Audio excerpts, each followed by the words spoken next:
अर्पण करतोय। मागच्या काळामध्ये माननीय मुख्यमंत्री एकनाथराव शिंदेजींच्या नेतृत्वात 2 टप्प्यांचं आपण उद्घाटन केलं आणि आता या उद्घाटनानंतर जवळपास 94% रस्त्याचं काम पूर्ण झालेलं आहे। आता केवळ एक प्रभादेवी कनेक्टर याचा बाकी आहे, जो फेब्रुवारी संपता तो देखील पूर्ण होईल। मुंबई महानगरपालिकेने 14,000 कोटी रुपये खर्च करून हा रस्ता या ठिकाणी तयार केला आणि आता या कनेक्टरमुळे नरिमन पॉइंटपासनं वांद्रेपर्यंत पूर्णपणे सीमलेस कनेक्टिव्हिटी ही आता तयार झालेली आहे आणि उद्या सकाळपासनं ही मुंबईकरांकरता खुली होणार आहे। या रस्त्याने मुंबईकरांना श्वास घेण्याकरता आणि वेळ वाचवण्याकरता मोठी मदत केली आहे। या रस्त्याने मुंबईला एक आंतरराष्ट्रीय स्वरूप देखील दिलेलं आहे आणि आता हा रस्ता खुला झाल्यानंतर मुंबईकरांच्या वेळेची मोठी बचत, इंधनाची मोठी बचत आणि प्रदूषणापासून मुक्ती मिळणार आहे। आणि म्हणून मुंबईकरांना आज प्रजासत्ताक दिनाच्या निमित्ताने महायुती सरकारच्या वतीनं हा रस्ता आम्ही समर्पित करतो।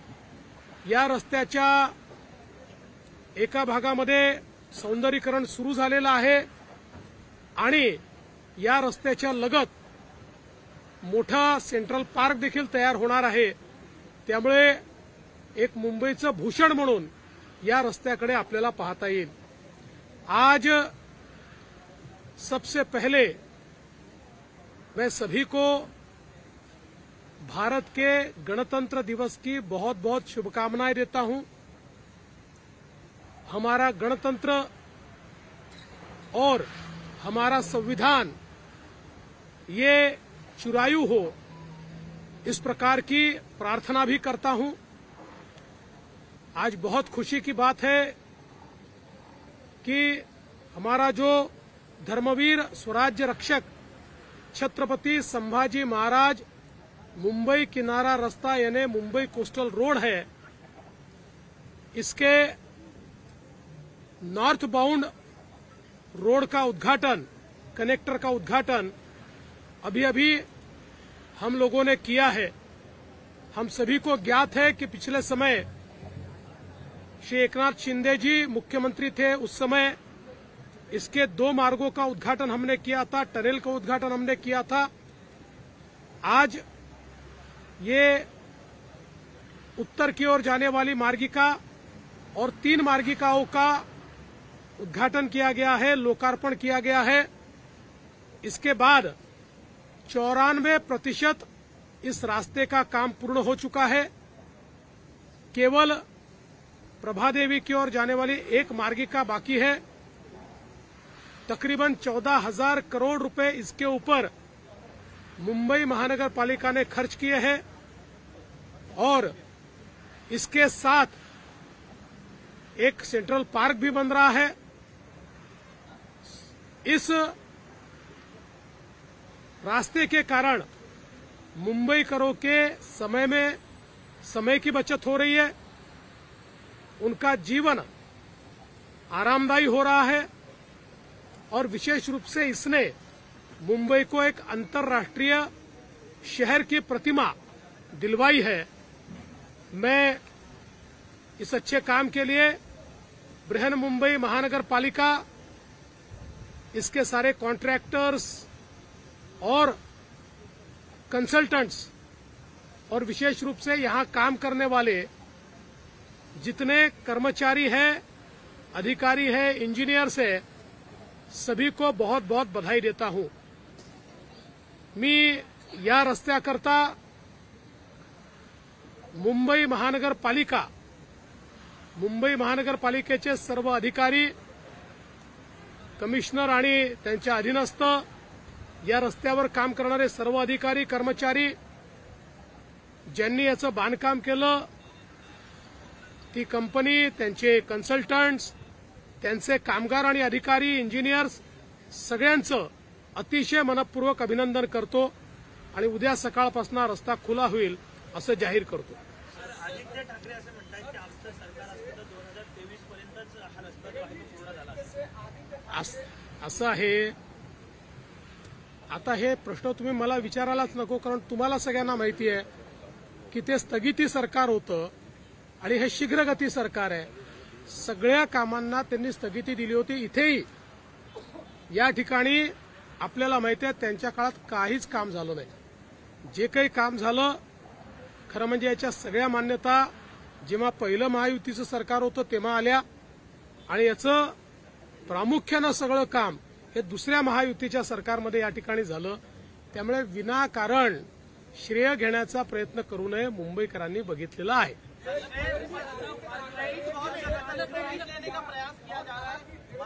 देखिए, मैं एक बात आपको कहता हूं, क्रेडिट लेने से कोई क्रेडिट मिलता नहीं है. कल को कोई ये भी क्लेम कर सकता है कि ताजमहल मैंने ही बांधा, तब भी किसने बांधा पता होता है.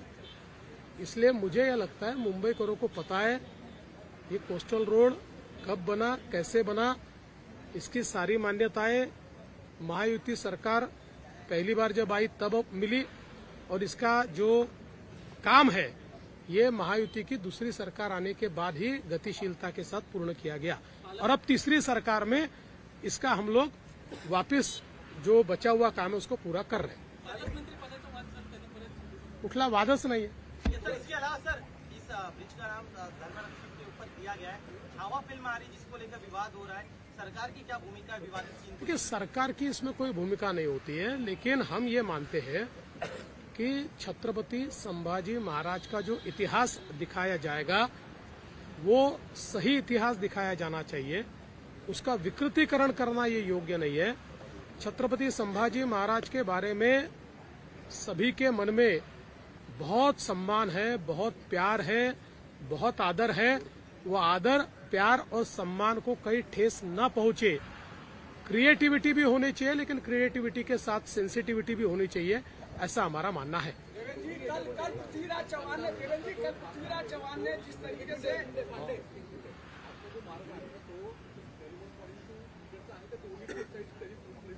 दोन्ही सुरू होणार, दोन्ही मार्ग आता सुरू होणार. एक मार्गिका ऑलरेडी होतीच, पण आपल्याला काय होतं की इकडची मार्गिका जाण्याकरता वापरावी लागायची, ती आता येण्याची मार्गिका आहे, जाण्याची आपण सुरू केली आहे.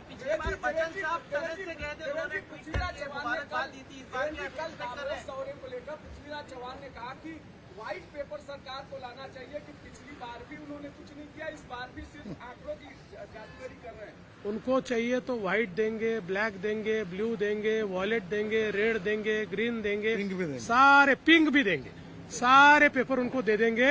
और साथ में पिछले बार जो एमओयू हमने किए थे वो 95% हमने अमल में लाए हैं. 5% भी आ जाएंगे और इस बार के भी आएंगे.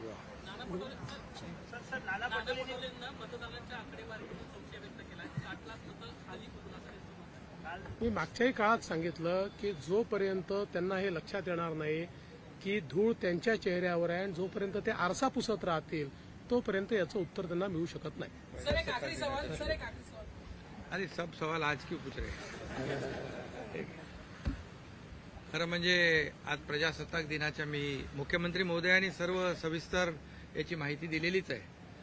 प्रजासत्ताक दिनाच्या मी सगळ्यांना शुभेच्छा देतो आणि प्रजासत्ताक दिनानिमित्त मुंबईकरांना दिलेलं एक हे गिफ्ट आहे पोस्टलचं, असं देखील मी या ठिकाणी सांगू इच्छितो. खरं म्हणजे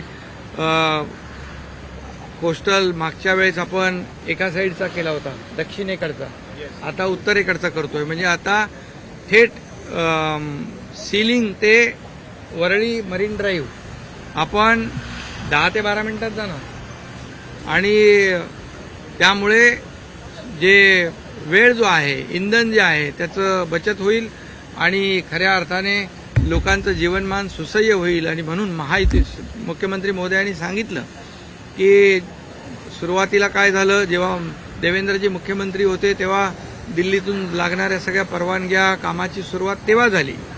परंतु मी एवढंच सांगतो, हे सगळं केलेलं असताना, युतीमध्ये असताना देखील तुम्हाला बोलवलं होतं का नारळ फोडायला? भूमिपूजनाला देवेंद्रजींना बोलवलं नव्हतं. मग हे कुठलं मोठेपण आहे?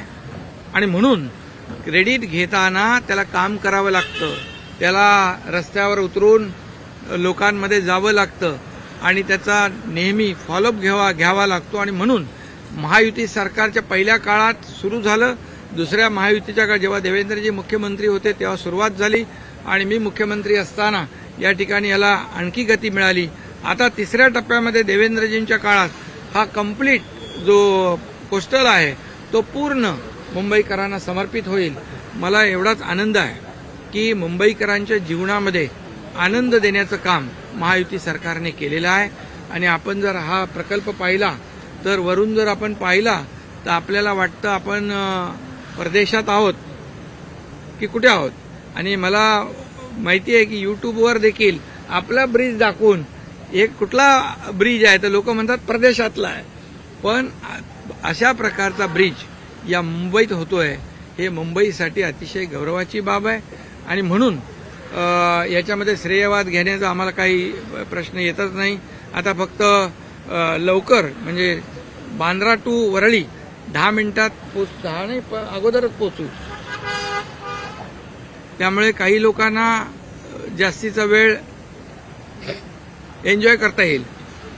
त्यामुळे मी एवढंच सांगतो की आजचा जो हा प्रकल्प आहे हा प्रकल्प अतिशय महत्वाकांक्षी प्रकल्प आहे, अतिशय मुंबईकरांच्या जीवनामध्ये आनंद देणारा प्रकल्प आहे. आणि मुंबई महापालिकेला तर धन्यवाद दिलेच पाहिजे, पण ज्या लोकांनी मला वाटतं हिंदुस्थान कन्स्ट्रक्शन असेल, L&T असेल, या सर्व लोकांनी वेळेत हा प्रकल्प पूर्ण केला. कारण ते म्हणत होते की आम्ही अगोदर केला असता, जर सरकार बदललं नसतं तर हे तर तुम्हाला हे काहीच दिसलं नसतं आणि मुंबईतली मेट्रोही दिसली नसती, MTHLही दिसला नसता. आणि म्हणून या प्रकल्पात खोडा घालणारे, स्टे देणारे आणि स्पीड ब्रेकर टाकणाऱ्या लोकांनी श्रेयवादाच्या गप्पा मारू नये एवढंच मी सांगतो. अरे अभी आज का दिन बहुत ही महत्वपूर्ण है. आज प्रजासत्ताक दिन है, गणतंत्र दिवस है. इसके अवसर पर सभी लोगों को शुभकामनाएं मुख्यमंत्री जी ने दी है, मैं भी दे रहा हूं. और मुख्यमंत्री जी ने पूरे विस्तार से इस प्रकल्प के बारे में आपको बताया है. मैं इतना ही कहूंगा, इस प्रोजेक्ट की वजह से मुंबई वासियों के जीवन में बहुत बदलाव आएगा. समय की बचत होगी, ईंधन की बचत होगी, प्रदूषण कम होगा और लोगों को आराम से मंत्रालय जा सकते हैं.